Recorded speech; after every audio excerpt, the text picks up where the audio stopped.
Hi everyone, this is my 2004 SL500 Mercedes. I was on a pretty long road trip and I noticed my coolant level light came on. I was low on coolant, so when I got home, I inspected the radiator and hoses and found a leak uh, underneath that connector right there. And here's the new part that you can see it better. It goes in there like this. And on the bottom of this connector it was leaking. I suspect that O-ring inside there was shot. I actually ordered a O-ring on Pelican just to replace that O-ring, but it turned out that O-ring was a little bit too small for the original and it was loose inside of here. So this doesn't look hard to change, but believe me, it is not easy. Here's the replacement hose here. I've tried to find these connectors and these hoses, but I couldn't find anything separately to buy, so I had to buy this whole piece here. It was about $82. There's the part number right there. I'll put it in the description. And in order to change this hose, all you do is push this clip here on both sides of this thing. You push it down and lock it in place on both sides with a screwdriver, because this is about the orientation it is in the car, and then just pull it off. Well, I wasn't able to do that. This was just about impossible to get off because you cannot twist it this way because there's keys here. There's plastic tabs on the plastic neck on the radiator, so you can't twist it. You could do this, but you can't do this, so it's really hard to get off, and I was not able to get it off. I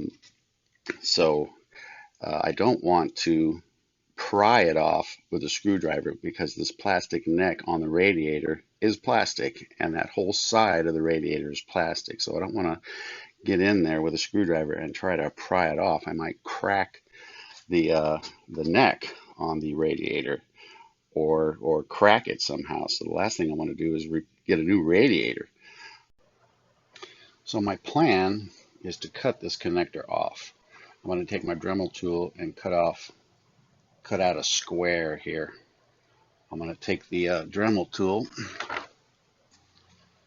and cut slits in this right here. Just cut some slits. And then take a screwdriver and where I cut those slits, I'm just going to twist this big screwdriver and break those little pieces out of there, so then I can have a chunk cut out of here, and hopefully that'll relieve the tension of this connector on that neck, and I'll be able to pull it off.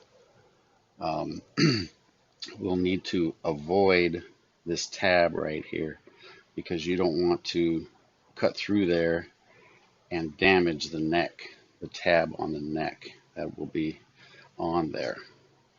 So that's my plan. And in order to get the Dremel tool down there to cut this off, I'm going to need to move this fan shroud because this fan shroud is in the way and I won't be able to get a Dremel tool down there. And in order to move this fan shroud up, I'm going to have to remove this hose. So to remove that hose, I'll just cut the band off of it here, and then I'll be able to pull the hose off. And then I'll be able to move the fan shroud back.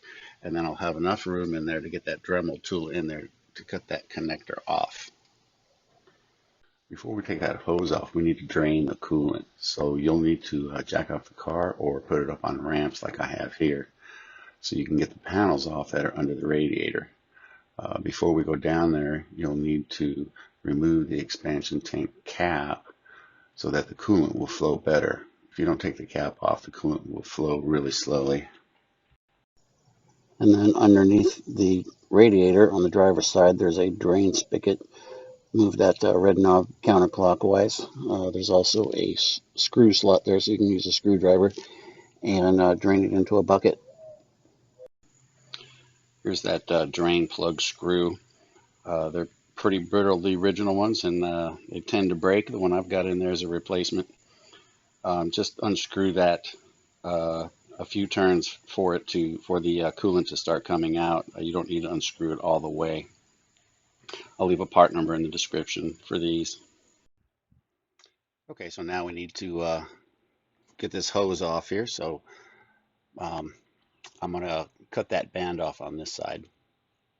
Okay, I'm going to start cutting the band of this hose off now.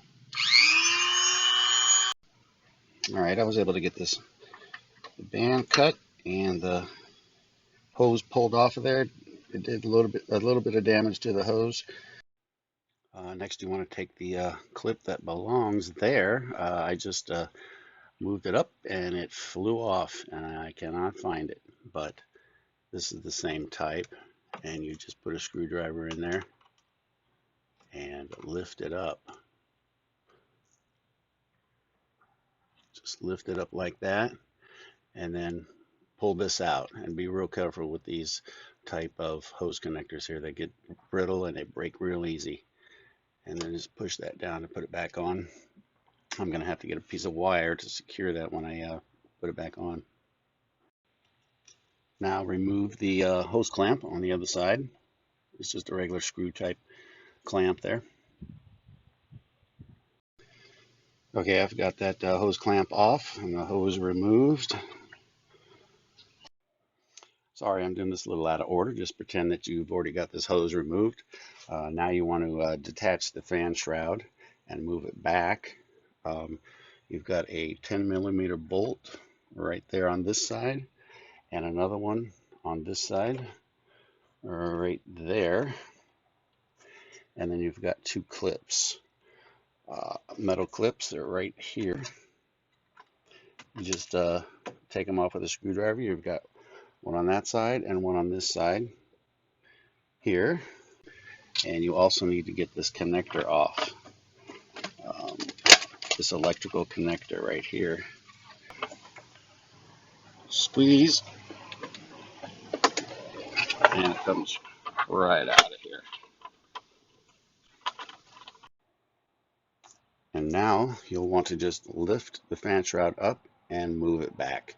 Again, pretend this hose is not here. I'm doing a little out of order. I've got plenty of room to work on this connector now. So I'm going to try to pull on it, but there's just no way to get some good leverage to pull this thing straight back, because you don't want to twist it. So I am going to take my Dremel tool and try to cut that connector off. Okay, I'm at the point of no return here. What I'm going to try to do is cut a square notch out of this thing. And I need to avoid a tab up here.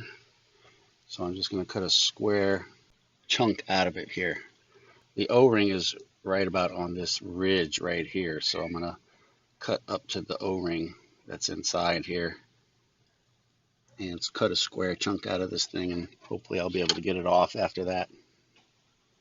All right, I was able to chip away at it. Just drilled into it with the Dremel tool there without getting any of the neck of the radiator. And I was able to get about that much cut out, and I was able to pry it off of there. So there's the sucker right there. And I didn't damage any of the neck. That O-ring is probably shot in there. Okay, got that off. There's the neck connected to the radiator, and it looks pretty good. I cleaned it up a little bit, so now I'm going to put the new hose on and connector. I'm going to go ahead and put the fan shroud back in before I connect up the hose. Just make sure you get those tabs on the bottom to fit into the tabs here. Here's the fan shroud tab. There, you can see it, and then it slides down and goes in here on each side. You've also got these tabs on the bottom too here on the fan shroud. They go into those brackets there on each side. Okay, now before you put the new hose on, make sure that this clip is all the way down and locked and it's clean inside, and put some soapy water in there around the O-ring so that it makes it easier to slide on.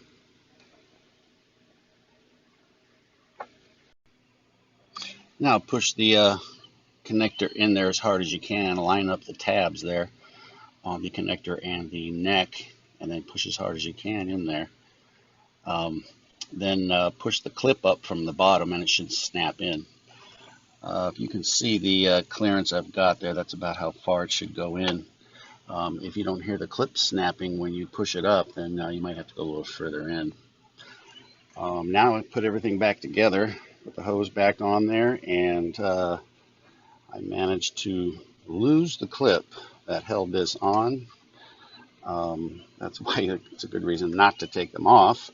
But I just used a piece of wire and twisted it around there with some pliers, and that'll hold it until I get another clip. And fill up the radiator. Make sure you close the valve down at the bottom. And like I said before, that's where it's topped off there when you fill it up. If you're going to be putting new fluid in there, you can use this Xerox Valvoline G05. This used to be listed on the approved Mercedes Fluids website a year or two ago, but I didn't see it on there lately. But it used to be on there, so that's what I'm using. And it is the original gold color also. You can get this at any local parts store. I got this at Pep Boys for $14.99. Okay, now start it up and wait for this hose to get hot, and then check for leaks. Hey everyone, it's been a few weeks since I put that new hose back on, and it has leaked again. It is still leaking down there with a new hose. It's got a new O-ring inside of it, and it's still leaking. So I took this connector back off. It was easy this time. I just put a screwdriver right here and used this as leverage, and with my hand pulling it off and pushing with the big screwdriver here, I was able to easily get that connector off. And I inspected it here and it looks fine. The O-ring is fine, and I don't know why it's still leaking. So what I'm going to do is put some RTV inside here, and hopefully that will fix it. I put some RTV on the inside of this connector here on the beveled edge here before the O-ring. I tried to put it on there evenly and flat, but it was a little difficult. Hopefully I didn't put too much RTV on there. I certainly hope this fixes it. This is going to make the job of getting the connector off a little harder if I ever need to. Okay, I've got that back on there, and hopefully that is good to go. Okay, I've let the RTV dry for a few hours, and then filled it back up with coolant. I'm just going to have to drive it around for a few weeks. It was a pretty small leak to begin with. If it does leak again, I'm going to have to get a pressure tester and make sure that it actually is coming from the hose connector and not the radiator neck or somewhere right there at the radiator. So I'll leave a comment in a few weeks and let you all know if this fixed it or not. Thanks for watching.